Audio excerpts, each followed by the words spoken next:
Assalamualaikum guys. So kita punya plug dah selesai pendawaian wiring. Ni dua, ni satu, freezer, peti dengan power. Semua berlainan CB Circuit breaker lain-lain tu aku tak pasang lagi. Dia punya penutup tu.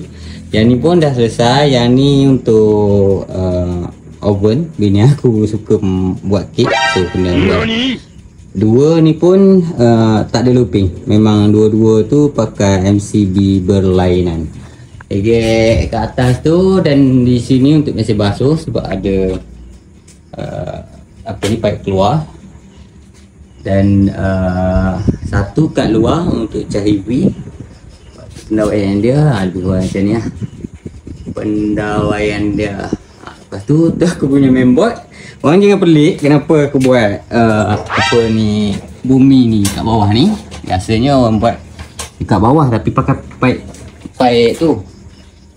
Tapi pipe tu dia tak ada penyambung, dia tak ada connector. Dia satu dia. Biasanya orang pasang kat dinding kat luar kan. Tak tahulah, aku tak tahu connector dia tak ada ke apa. Tapi aku akan pakai ni dulu untuk ke luar. Sama pipe, barulah pakai pipe yang kecil tadi. Ni memang aku buat macam ni supaya satu, ni aku boleh cabut. Siap lah. Aku tinggalkan lebih sikit untuk hold dia. Bila nak maintenance ataupun nak selenggara, senang. Kita tak payah nak pegang, nak letak bawah. Biar macam tu je. Kita akan putus lah. Pendawaiannya lebih kurang macam ni lah. Boleh cakap yang aku buat. Tak ada cantik sangat tapi boleh lah.